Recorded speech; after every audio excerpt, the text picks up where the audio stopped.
So the first part in this adoption procedures is the rules of procedure for the general conference. They are in the book, and I'm not going through this document. I would just like to raise the question, is there anyone who has something to comment or to question about this document?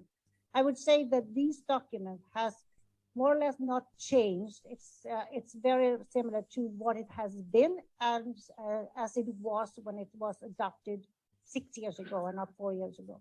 So is there anyone who is has any questions? Raise your hand.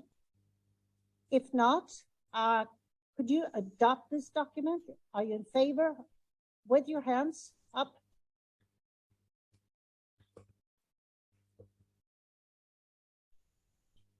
Anyone against? Comments? No? So I found the document adopted. So that was the first rules of procedure for the general conference. The next one is rules of procedure for election, and that is also sent out. And I ask again, is there anyone who has a question or comment to that document in the room? I don't see any hands. So in that case,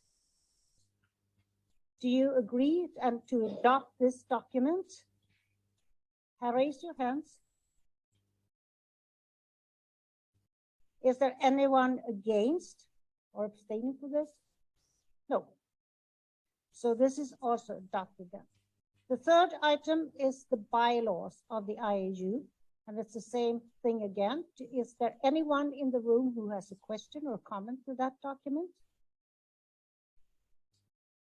I don't see any hands. So can we adopt this document? Raise your hands. Yep. Anyone against?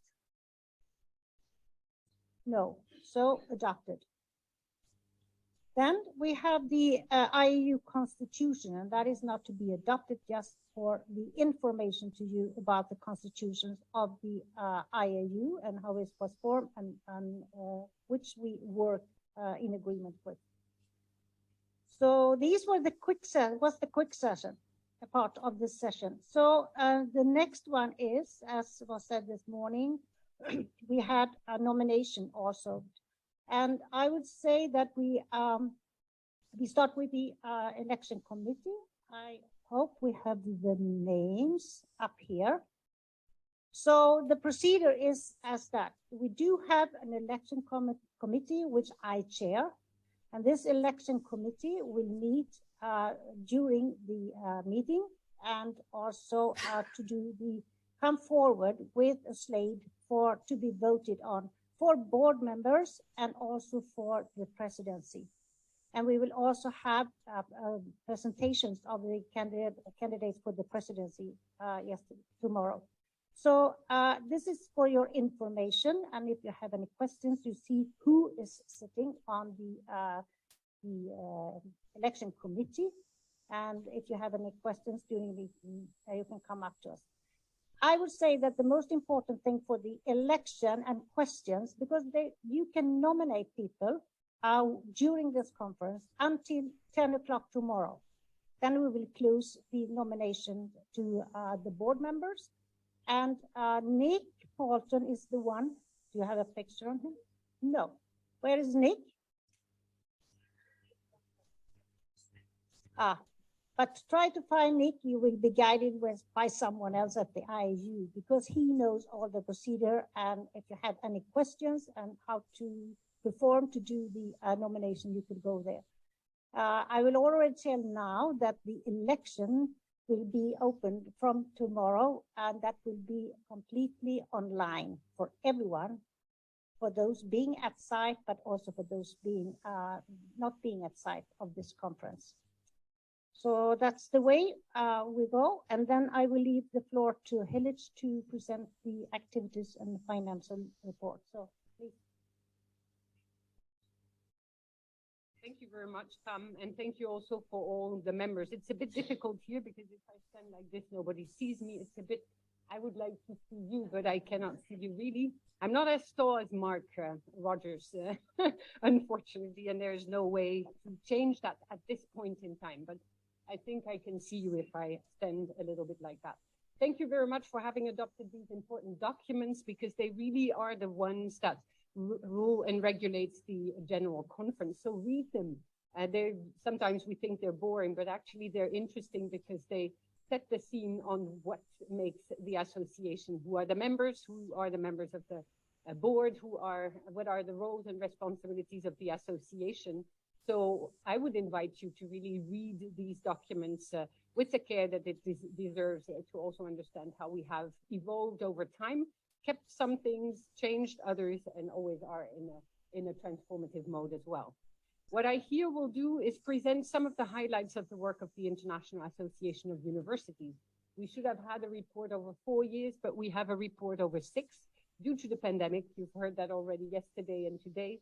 And so it is impossible to report on everything. Yet it is interesting for you to maybe learn some things that you have missed because of too much communication, too many things happening in your own universities, and many opportunities to engage also in the future. What we would love to hear from you also in conversations during the breaks and during the lunches, etc., is this the right place for the IAU to set its activities? So your input is absolutely essential for us moving into the future, because we have a strategic plan that we have worked along. It was adopted for 4 years, and it was deemed relevant still to be postponed and relevant for 6 years. Our plan of action was drafted back in 2016. It had to be readapted according to everything that we've witnessed over the last few years. So we've done that, and we've transformed the association along the way. But we haven't done it together, because this is a network of academics, a worldwide membership organization, where we want to actually share a lot of information about what's happening around the world, so that we better understand who we work with and all the capacity that is out there in the different institutions that you represent.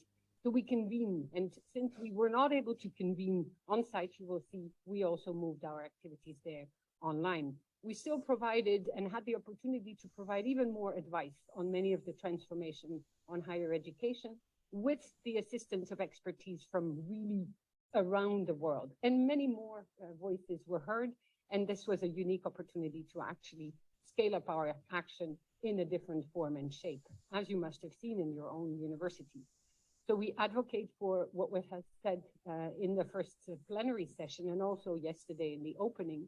And so we try to translate all these ideas into concrete actions in order to share professional know-how, build true partnerships, transform, and provide for a real opportunity to work together in a different way. How we do that? It's with you. Initially with the president, and I would like to thank the president for her everlasting support for the association over the years. You signed for 4 years, and you ended up signing for 6, which is wonderful. And you did it with a lot of brio, and we really thank you for your strong support and leadership, also of the work of the administrative board. We've never met this much as we did over the years. Regularly, we would say we meet once every 6 months, one time all together, another time more restricted to the executive. But now we have met at times every week during the pandemic, and also after, to define where to go and how to do it together in a different form and shape. Also members, we've engaged with the members in numerous new ways moving into the future. I think I have forgotten something, and I have to stop here. I see my colleague from the University of Bologna thinking, and where do I come in here? So at the end of this slide, I will call you up, because there is a slight change in the program. When you are embarked on a trajectory, you forget about it, but I will get back to that. So how do we do this? We do this with fellows, we do this with partners, we do this with members, we do this with experts from around the world. And I would like here to thank all of those who are participating in the work of the IAU in many forms and shapes. You will see we have, later on, we will show the budget of the associations. It's rather small, but it is multiplied by as many voices that come in and by as much support as we receive from around the world. So contributors to our publications, read them. You've seen the IAU paper table outside with our magazine, with publications of all sorts. We've developed a new series on the SDGs. All of you are the authors and the owners of these publications, and we thank you for that. And our hosts, these are essential moving us into the future and working together. The Secretariat staff you've met, you will meet again, and you will have the opportunity also tonight during the dinner and breaks to speak to them, because they're the backbone of the association. So we do this as well through advisory services, and in particular, we have an ISAS. An ISAS is an Internationalization Strategy Advisory Service, and we will highlight this twice, first with the University of Bologna and then with the University of Queens.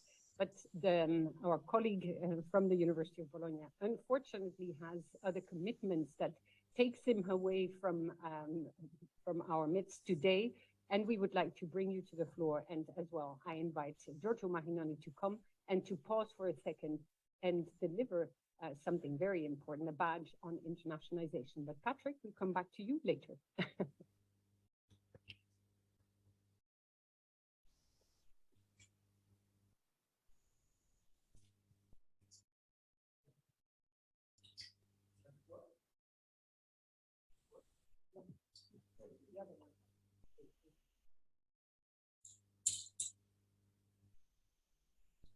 Thank you very much. Very briefly, so we are giving the learning badge to the University of Bologna for having accomplished the Internationalization Strategy Advisory Service back in 2019. This is long due. It has been a real pleasure. I've been personally in Bologna visiting the university. They really had done a great accomplishment in comprehensive internationalization, and I think they really deserve this learning badge.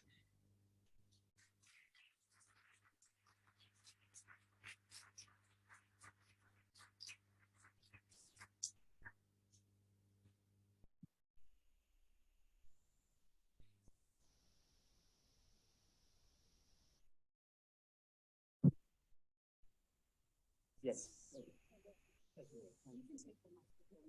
Okay, thank you very much.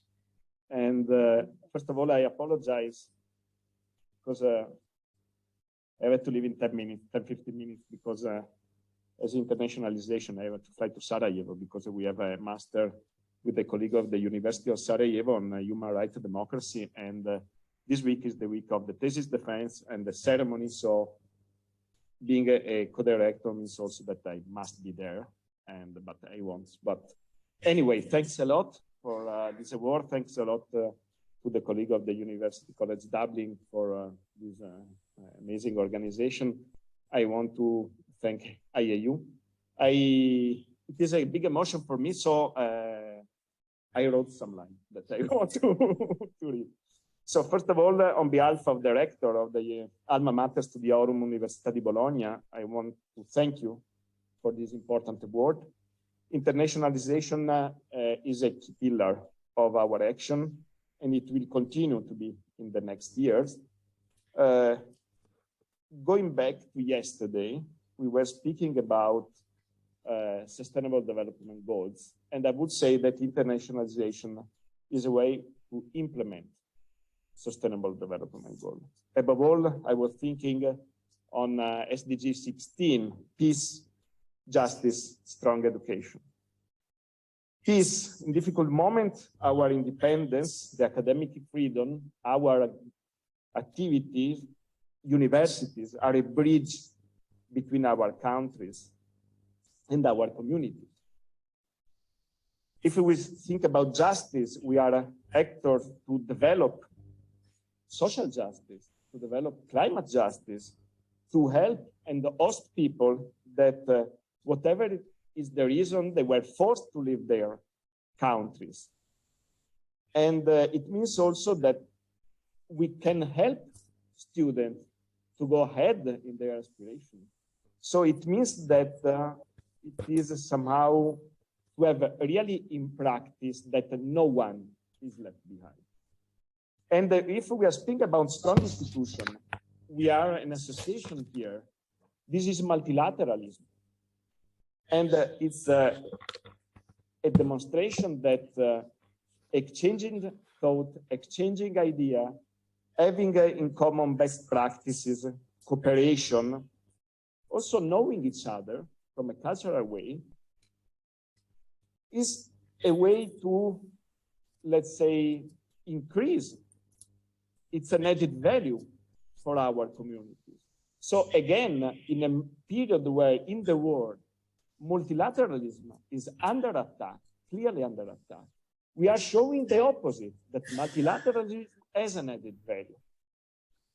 And this is the commitment of our university, of the University of Bologna, for the future and for our future. Thank you for your attention.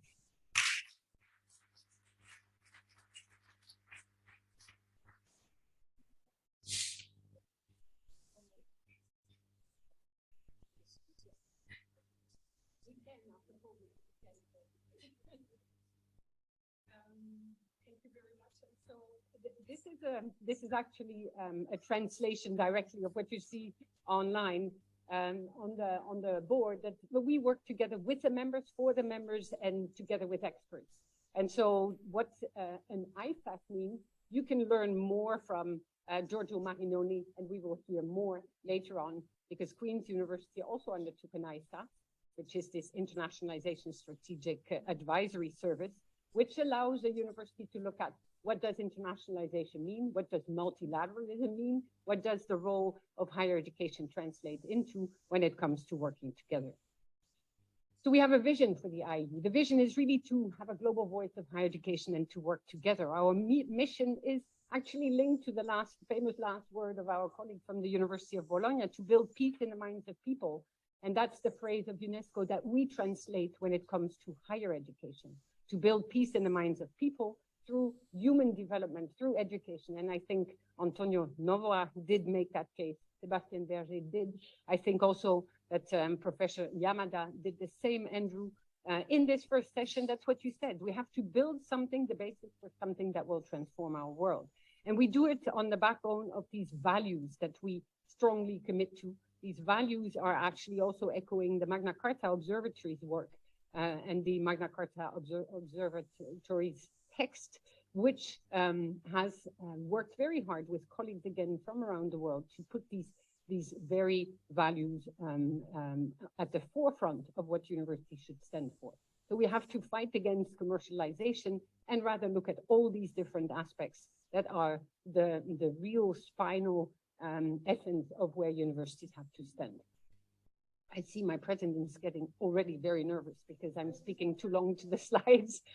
This is one to show you that we have a very broad membership, but we need to grow it in order for us to be even more representative in the future.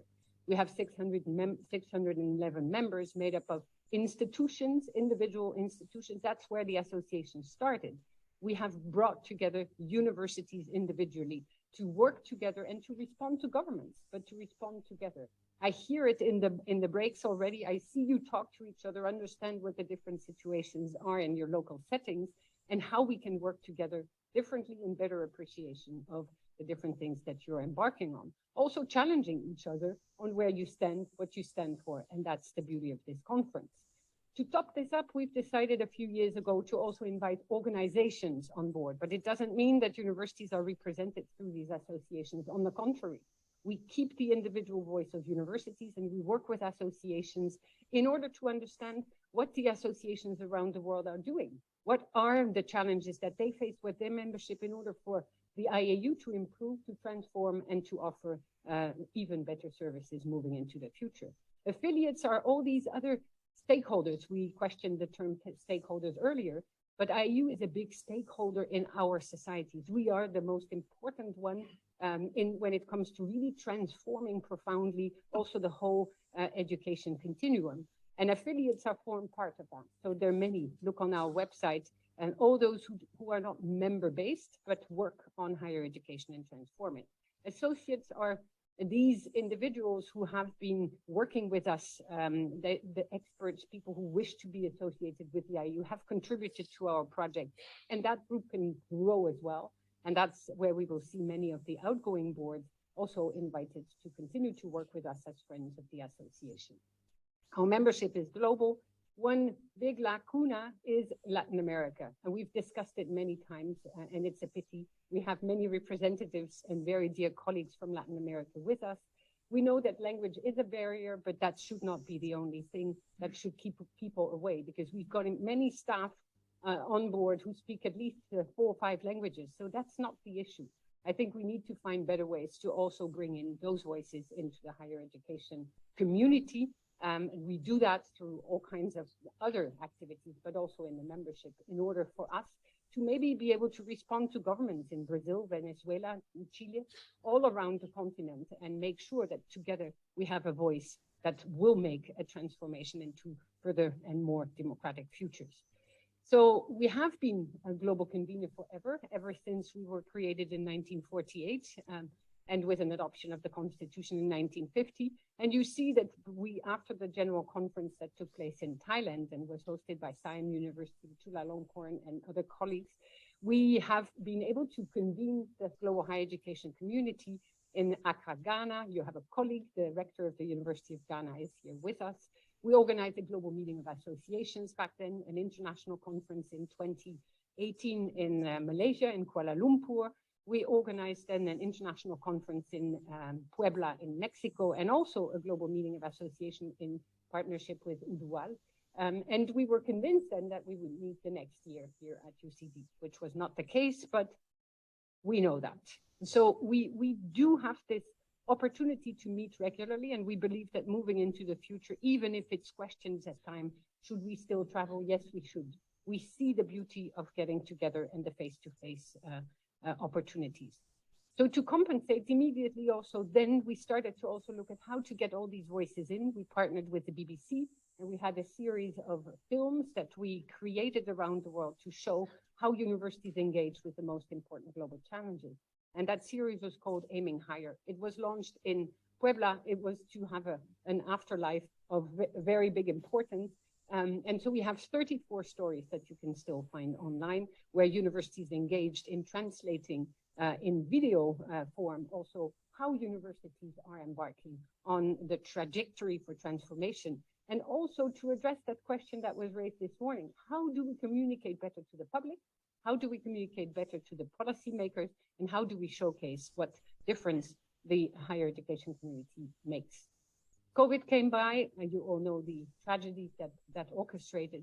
And what better can we do than also surveying what is happening? So 1 month into the pandemic, immediately we thought we will survey what is happening. So we have a first benchmarking report that people can use. And we looked at what was happening immediately when we didn't know where to go. That's where the board met so often, the global meeting of associations met so often. That's where we responded to so many of our members. And we've already 1 year into the pandemic undertaken a second global survey on the impact of COVID-19 on higher education. It's freely available, downloadable online, open access. And this is a second point in time of the transformations that are taking place. They are always topped up with quality and surveys and qualitative approaches to our members. So please get in touch and we see. We've also worked very closely with the Council of Europe on translating that into vision papers and understanding what was happening on the ground. And thanks to also our colleague Sjoerd Bergen, who was heading this series of higher education publications, we invited colleagues from around the world to provide for in-depth insight into the impact of the pandemic. And we published a book under the seal of the Council of Europe with the IAU as well involved. Here, we, as a global convener, we also try to always respond to global endeavors, global projects. And that's one obvious partner for us, if it's not the Council of Europe or the African Union or similar counterparts in different regions of the world. Our obvious counterpart or our obvious partner is UNESCO, or we're partner to them because we've been created and called into life by UNESCO. So for every conference that is also touching upon the importance of higher education and the transformation of it, we are engaging our members in opportunities to also be part of these conversations and shape it. So the Reimagining Our Futures together, we've heard the report. The document is available in the lobby, and you can download it free from the website. And we have helped draft it together with, we were the small voice of higher education together with Antonio and the UNU, All the others were many other stakeholders. So it's important to see that the IAU is then always called to the table, and we have an opportunity to shape these documents. We also do that when it comes to the OERs, to open access. We have a colleague, Trine Jensen, here, who's always involved, also out of our priority digital transformation of higher education. We do that when it comes to leadership with Andreas Corcoran. We do it on international dynamics. So we do it with the Secretariat and then with our working groups in order to inform these documents to the best possibility of our capacity. Sometimes it's interesting, just as a note, the deadlines are very short. So sometimes we don't have enough time to go and consult with all of you, but we do all that we can in order to have the many voices in. So to complement that, we've also thought, well, what can we do in order to meet with as many of you? We all offered a series of global webinars on topics of essential importance of higher education in times of a pandemic, and very quickly it moved into addressing all the major issues, from finances. What do we do? The colleague from Uganda asked for it. What do we do with short-term finances for universities when we need for long-term planning? What do we do with the models of higher education that we need for today and for tomorrow? So we've had these webinars, and it also allowed us to have a wonderful webinar to celebrate 70 years of the International Association of Universities. We wanted to bring you all to UNESCO, not possible, but then we did that online, and we had a lot of pleasure to meet, and it was very interesting to see that colleagues went out of their way, baking cakes, bringing local foods to the screen. Of course, we couldn't taste it in the same manner as we would have on site, but it was marvelous, and it was very, very, very dynamic, and we did organize a lot of things. So these webinars were fantastic. We had many. We had one a week. These are all available online and excellent conversation starters, so please have a look at those. But we've scaled it down a bit because we see many others have also found their way to webinars. And so now we complement each other rather than competing, and offer webinars on a regular basis on topics that are not covered by all others. And then we do it also at the global level. As well, many times the notions of democracy, sustainability, social justice, and the role of universities have been addressed. And there, it was said already earlier, we are partnering in particular with the Council of Europe, but also with the Netter Center in the US, or the OAS in Latin America, and the University of South Africa, and many colleagues to also put these topics on the agenda. And we had a very successful global forum that was aiming in what's supposed to be in 2020, took place in 2022.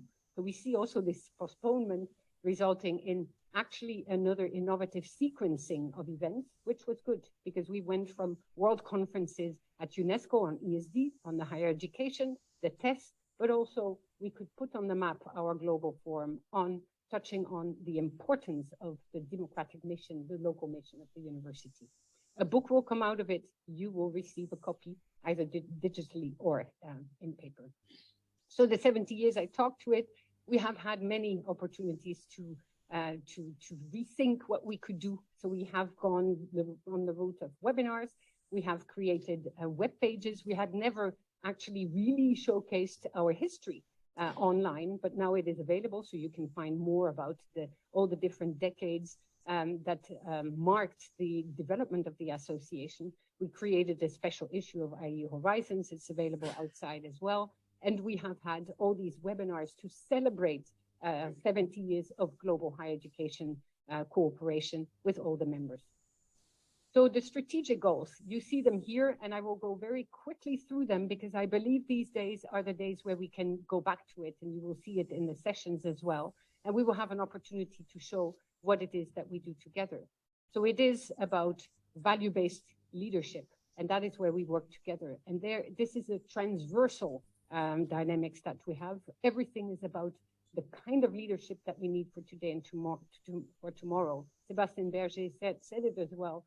If you have a bad leadership, then you can go nowhere. But leadership is at all the levels within the institution, and everybody should be involved.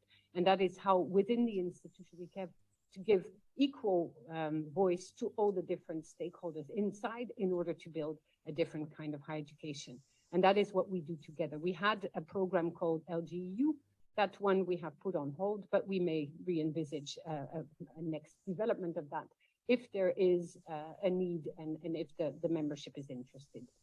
The fair and inclusive internationalization of higher education is the motto, really fair and inclusive. And we do a lot of research together, always with partners, not always from the Secretariat, but the diversity of approaches is very important to capture. And that's where we embark on specific projects and initiatives. But that is a very heavy weight of our work in internationalization, also always available for free online or by connecting with the Secretariat and receiving copies in a different form or shape. We have advisory services, and so you saw in particular the importance of the Internationalization Strategy Advisory Service, where we also have the pleasure of continuing to work with my predecessor, Eva Egon-Polak, who's working very closely with Giorgio Marinoni on steering this program. And an opportunity very unique to bring in different voices to your university to look also at what it means to have a whole of institution approach to a different internationalization for the future. We do advocate a lot for that and also to certainly push for a different kind, not north-south, but all the other dynamics in internationalization. Higher education research for sustainable development. We had a beautiful start yesterday with the conversations that you saw.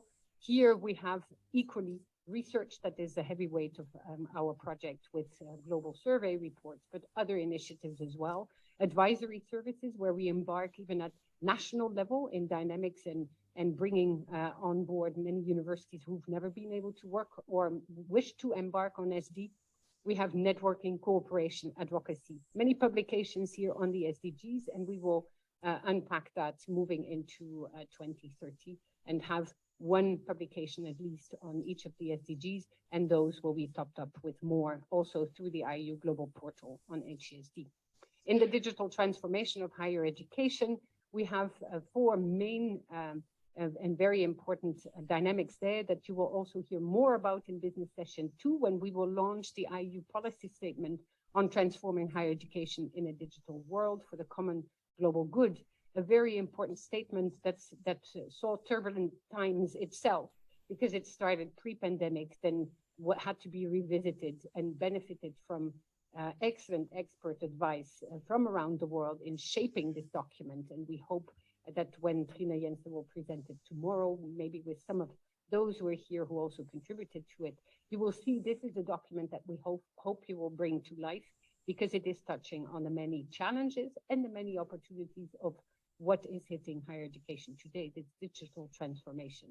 Monitoring trends, so there as well, we have undertaken a global survey pre-pandemic, which will be an excellent document to also see what transformations are happening now and where the higher education is going when it comes to also diversifying its approach to online or on-site education. Capacity building, that's another strong pillar of that strategic goal, and advocacy, like for all the priority areas of work. So we engaged with the global membership. We had a beautiful picture. This was in Bangkok. The next one will be the one from UCD, where we're all together, where we also gather members online because we've opened the opportunities for those who wished to also participate online.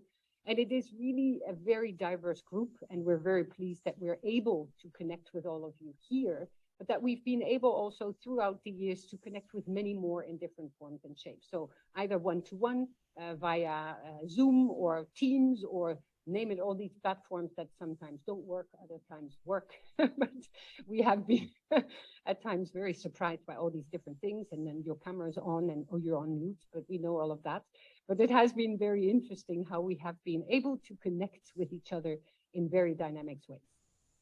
So budget, I said that before, and you will see we had a larger budget when we started after the General Conference in 2016. The budget has decreased, but it allowed us nonetheless to do much more than we ever did before. And this is thanks to a very dedicated staff, but also to the dedication of many of our members who have supported us in kind in different forms and shapes. And also you see that the budget has been impacted by the fact that also there has been no conferences, no opportunities to then also do other things that we otherwise would have been doing. But we're maybe not the richest association, but we're very rich at the same time, with as rich as the members are rich, and together we can make the difference. And so we break even but we are developing many different new mechanisms to also secure funding on specific projects that fall within our strategic plan, not allowing it to divert from our strategic orientations, but rather to help us move in that direction even better. So how do we do it? Through all the different things that I've been explaining. We have various portals, publications, surveys, and we would like to know more if that is correct, the way that we do operate and service to the different strategic orientations of the association. We then also have news and information, and that's sometimes also where I will have conversations with you. Do we reach out to you properly? Do you receive our information? Do you know about all these activities that we've been carrying out over the years? Or are there different new ways that you see for us to engage with you and share and make sure that we reach out? So the WED, to not forget that one, is a very important one, the World Higher Education Database that we maintain now for some 75 years together with UNESCO. It is the only global platform that is mapping the higher education systems around the world and the information on what Antonio Noval also said earlier, the 20,000 higher education institutions that are duly recognized in their different countries. That's where we need your help as well. Please go see if your university is properly represented, if the information is there, if it's up to date, go there regularly and make suggestions as to how to improve it. The traffic here, when I created the slide, was at 3.6 million viewers, but it has moved up to almost 4 million now. And we're moving and transforming that and looking at how to even increase that in the future. It gains new momentum also in the context of the Global Convention on the Recognition of Higher Education Qualifications. And you heard this morning from Stefania Giannini that that convention needs only 2 extra signatories to actually enter into force. And that's where this WED is also needed, because you need to see and to know with the many students coming your way where they come from and if their institutions are duly accredited or not. So this is the place for you to go. We need some support there, also financially. So if you know of certain sources that we could actually contact in order to make it grow and improve, that would be very helpful. We engage with many partners. I will not name them one by one. There are some that are new even recently, but we're really trying to reach out to the many and work with the many from around the world. That's how we actually can live up to the promise of the IAU. The team is here. You've seen many of them, but you have their name and their pictures. So this is to identify them even more easily and contact and exchange with them. Andreas Corcoran, you would wish to discuss also leadership besides his role as Deputy Secretary General. Trine Jensen, you would wish to discuss opportunities for engaging in the work on digital transformation of higher education. Giorgio Marinoni on internationalization. Isabelle Thoman on the programs that we have for higher education and research for sustainable development. Saoli, she's your contact person also for scaling up your activities by sharing it, and we share it with the global higher education community. Jessica, she is after you all the time on membership issues, and if you have not paid your membership dues, she will remind you. But beyond that, she's a wonderful assistant as well in everything that I do when also traveling your way around the world. Meg Harris is new to the team, and she's working with us here on the development and preparation of the conference. And at home, we have 4 other colleagues. So we have colleagues who stayed back home to do all the work that continues to be done next to our conferences. And you can find all the names on the website as well. So we thank them as well for the extraordinary work done over the years and in support of us as mission. Here, we turn to something that we had a pause for earlier. And I would like to invite Patrick Dean to the stage, because this is indeed a moment to recognize the excellent work undertaken and the transformation undertaken by universities under the leadership of Patrick Dean. I would like, obviously, to invite you, Giorgio, and I will give you the floor to explain a bit what this experience is all about, but congratulations already.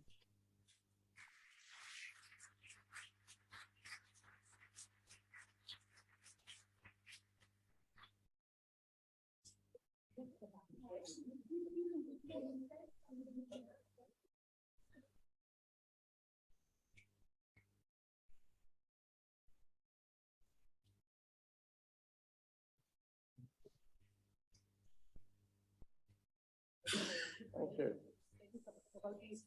I will. Thank you very much. It's wonderful to have this. I was struck by the pie chart that Hidege put up for us that showed the parts of the world that are represented in the membership of this organization. And I was actually shocked to see the percentage of North American organizations there. It's a very small percentage of the membership, given the number of institutions in that part of the world. I was shocked, but also in a way not surprised, because there is I'm going to talk about this on Friday, in the North American Academy, a culture of self-sufficiency. In other words, it's not the habits of institutions in the part of the world from which I come to see themselves very much in a global context, to understand their responsibilities globally, to understand that their capacity for success depends on their ability to find partners globally and to work towards a common effort that benefits humanity more broadly. So this all leads to the point about internationalization at Queen's. We, like many institutions in Canada, regarded it as important as a research-intensive institution to have international contacts, but had paid very little attention to what it would mean if you thought about comprehensive internationalization as a force for transforming what the university was about in every aspect of its daily life, from curriculum to enrollment to student mobility, faculty mobility, and all of those things. So in 2019, we of course knew of the Internationalization Strategic Advisory Service and decided to avail ourselves of it because it is critically important to have an external perspective on your own approach to these issues. And then COVID intervened. So like my colleague from Bologna, whose receipt of this was delayed by a number of years because of COVID, our process was prolonged in a very interesting and positive way. A key part of the process is to do an institutional self-study, which I have to say, because of the time we had to do it, and the dialogue it then led to with Giorgio and his team when they visited, was incredibly positive. So I'm extremely grateful to the IAU for this experience for my institution. And I'm going to put in a plug to all the members represented here. This is a really important thing to do. We spoke a lot this morning about transformation of our institutions, how you transform in order to accomplish the goals we're all agreed we need to accomplish. That's how you do that is not obvious, but a comprehensive, a thoughtful approach to internationalization is critically important to that. So I'm really grateful. Thank you for this. We will hang it with pride on our campus and continue to build from there. So thanks very much.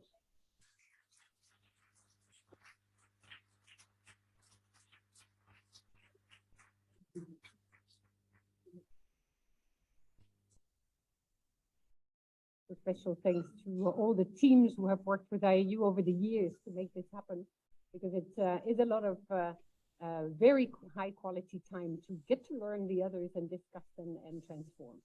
So thank you for that. We return to something else that you've seen on the screen a little bit, but what is it that we work towards? To realizing the promise of higher education. And so we've had the great pleasure of benefiting from very high quality support from CDCPA, not only financially or by supporting the idea, but also by through the secondment of colleagues to the IAU office in Paris. And that's another opportunity for any of you as a member of the association. You can second staff to Paris. They can come work with us for a week, 2 weeks, a month, and then they have the opportunity to go to all the organizations that are close by, either in Paris, in Brussels, in anywhere, and to take part in our conversations in many forms and shapes. So this is an opportunity that the rector, my name is Prikopje, whom I'm inviting to the table, who's also the treasurer of the IAU, so he can attest to what I presented earlier, and he supported the IAU on the board. So I give you the floor to speak to this project.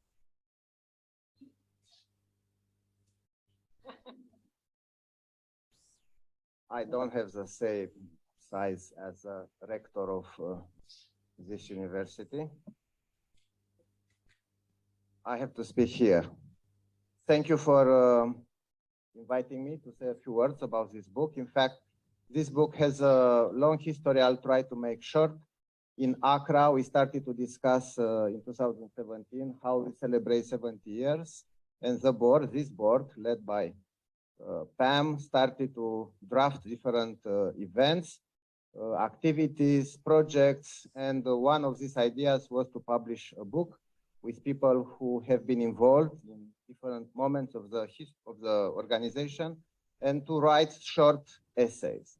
And you find here different opinions about the role and the importance of International Association of Universities.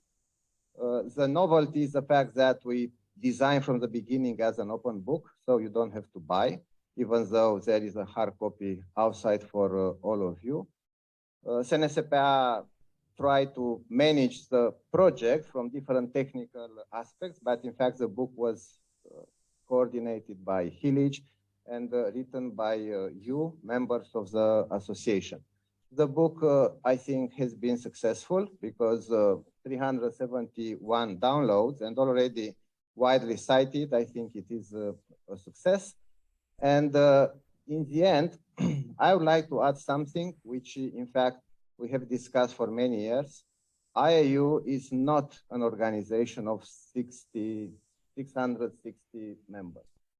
IAU, it's an organization established based on the decision of all states associated to UNESCO in 1950. And the IAU has worked for 72 years already for all states and universities around the world. Even though some of these universities, they don't know, IAU works for them. Just consider the database with all registered and accredited programs. When you move from one country to another, without the work of IAU, the credentials of someone will not be ever recognized. So I think we have to say this, and in this book there are stories like this, how we have shaped, IAU, during the 7 decades, has shaped the life of individuals, institutions, governments. Also considered who are the champions of some very important topics for academia, autonomy. Who? And you'll see there are very few. UNESCO from time to time has promoted this idea, but IAU has been constantly a very active and strong voice at the level of the country. And I will conclude with a short text from the very last page of this book, 4041, written by our friend Shur Bergen. He doesn't know he's here, but to fulfill its promise, the IAU must continue to develop a sustainable and responsible higher education on a global scale. The IAU must pursue higher education to be brave, independent, and commitment. It must help defend higher education against governments that see critical analysis, academic freedom, and institutional autonomy as a threat. IAU has had the courage to do this and will do further. Thank you very much.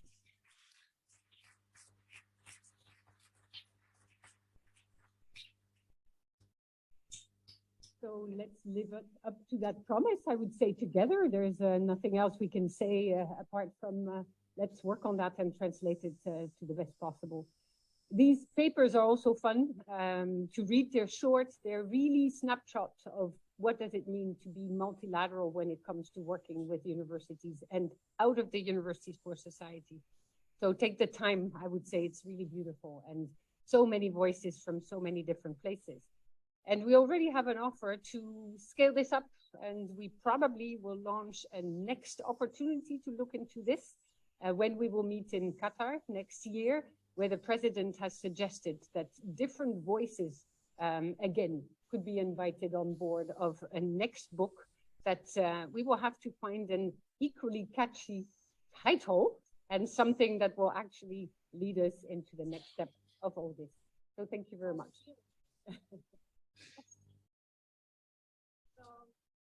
Thank you all. Yeah.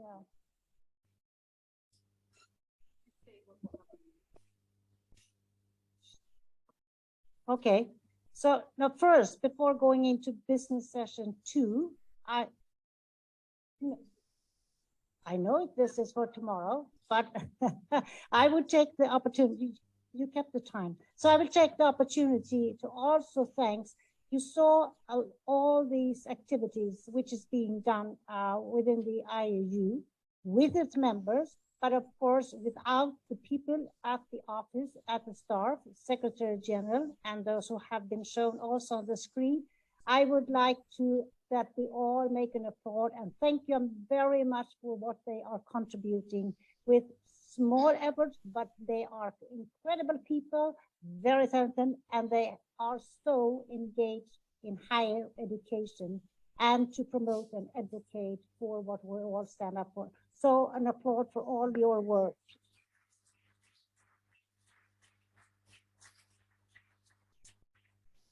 So then for the session tomorrow, and I hope those who maybe didn't attend to go to a business meeting that you found it fruitful to come here and learn more about the IAU. So tomorrow there will be the IAU strategy, which has to be also adopted for the next board to come up. And as has been mentioned several times now, we have the IAU policy statement on digital transformation of higher education, which Trini will present.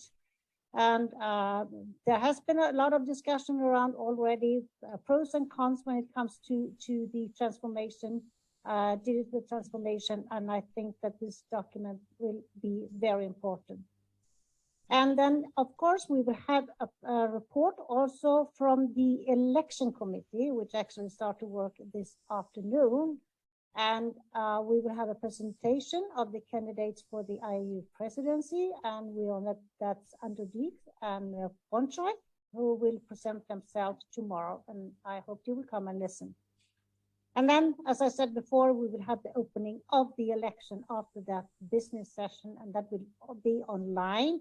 And there will be support around to help you if it will be tricky to do this. And I know that Nick is in particular going to help you. So, and the results of the election will be on Friday morning, but the whole procedure then goes on. So nominations until 10 o'clock tomorrow, and then we will present at the business session 2, we will present the election committee report and also to listen to the candidates. So I hope that you would like to come back tomorrow to the business sessions. It is important for us also to see, and for me as the president, to see that you are engaging, member or not. But without the members, there is no strong IAU. And IAU has been strong, as Remus was saying, for all these years, all these decades, due to the membership engagement and to the jointly worries and also possibilities to be a global voice. And the legitimacy of IAU is actually our members and those we reach out to, and your contribution to give us the picture of what's going on, to also have the global pictures to bring forward. So I really hope that you will come back for the business session tomorrow. And right now we go for lunch. And I thank also, of course, Hillage for this presentation. And I was not nervous. So thank you.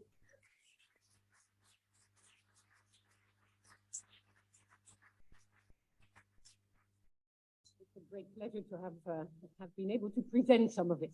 I would like to invite all the delegates for lunch, and some of you will have seen a little yellow tag in your badge, and those are invited to go to a different room, because we would also like to offer during this conference a unique opportunity for the presidents to meet peer-to-peer. So those who are president of their organizations will have a 1-hour meeting opportunity just now.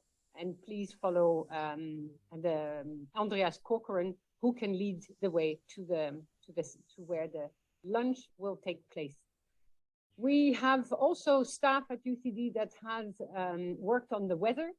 And so you have a unique opportunity to have a very nice lunch here in the hall and to also walk around the campus. As you heard from Mark, and from Andrew. It is a beautiful campus, so use the opportunity to stretch your legs and also see something from around here on the campus. Thank you very much.